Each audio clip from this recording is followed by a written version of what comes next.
J.K. Rowling avada kedavra netizens last week with a surprising tweet. I wonder what her Patronus is now.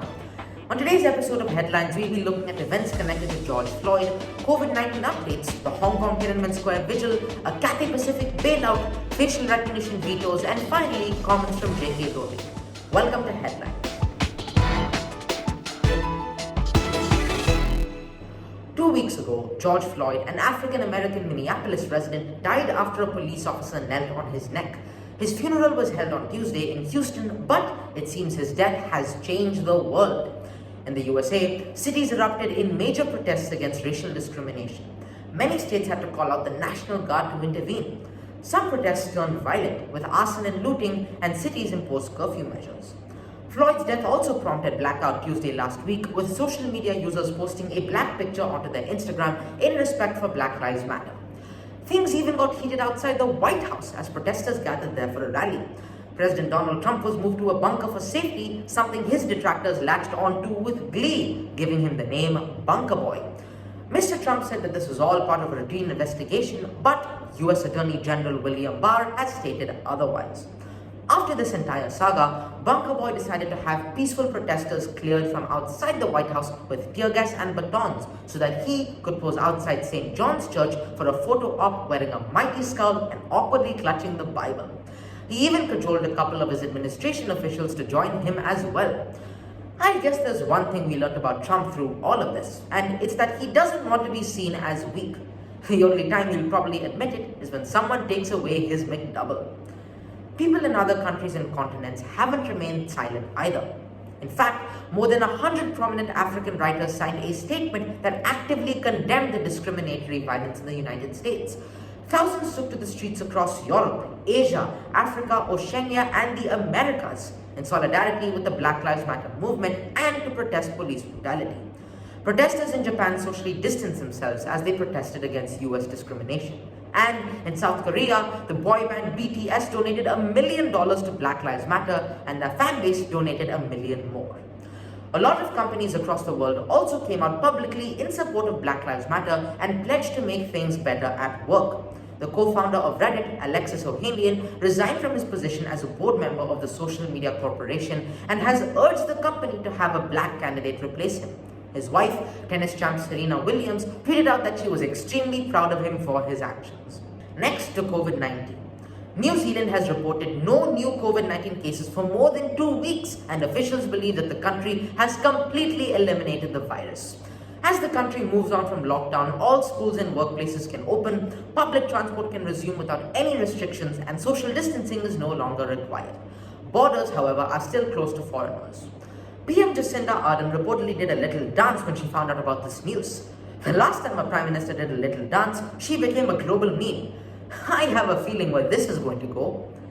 Jokes aside, Ardern has claimed the country is in a much safer and stronger position than ever before, but also urges people not to celebrate too soon, stating that there is still no easy path back to pre-COVID life.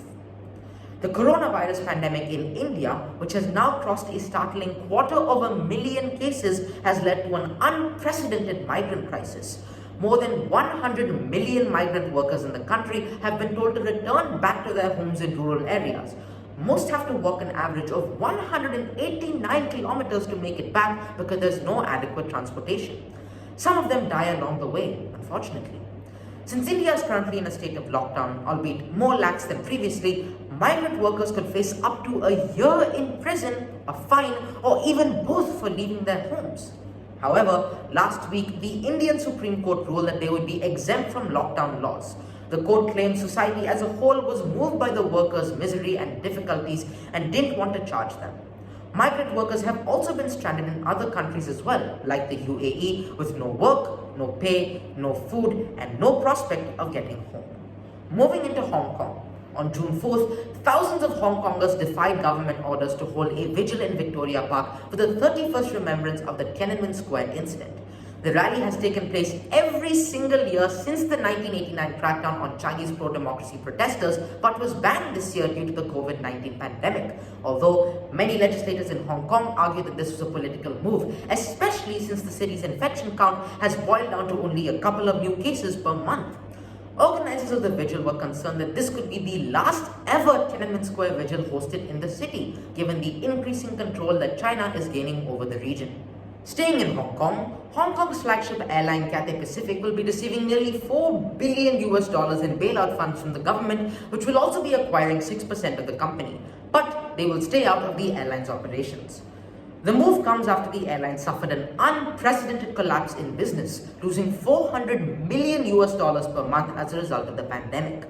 This bailout package hopes to kickstart Cathay Pacific once the pandemic dies down, and the government will be holding onto their shares for 3 to 5 years to ensure that the future of the airline is secured. Now, people can poke fun at Cathay Pacific all they want for having go begging to the government for money and not pulling through this entire situation by themselves. But hey, it's still better than that one time when Cathay Pacific spelled their own name wrong on one of their aircraft. Our next story is about facial recognition. International Business Machines, or IBM, will no longer be offering general-purpose facial recognition software, their CEO Arvind Krishna wrote on Monday.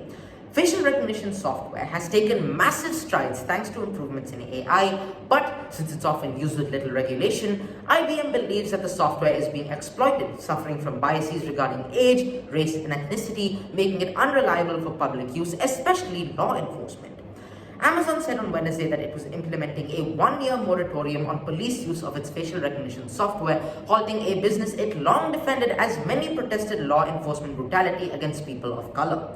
The decision culminates a 2-year battle between Amazon and civil liberties activists who have voiced concern that inaccurate matches could lead to unjust arrests. Finally, to J.K. Rowling. J.K. Rowling was called out last week for being a TERF. And no, this isn't the latest mystical creature in the wizarding world. A trans-exclusionary radical feminist is someone who denies transgender women's womanhood. Rowling earned this moniker because she objected to an opinion piece published on a website for the global development community that used the phrase people who menstruate. Rowling thought they should have just said woman instead. After receiving a lot of backlash, Rowling published a lengthy post on her blog stating that she believed the word woman was being eroded as a political and biological class. Wow, what a mouthful. Daniel Radcliffe, the actor who played Harry Potter in the movies, stated that he didn't want fans to lose their interest in the series just because of some controversial post that Rowling put out. But I have to say, where is Emma Watson in all of this? She is Hermione Granger after all. And if anyone stands up to a bully, it's got to be her. On that note, those are your headlines for this week. I'll see you next time on Headlines.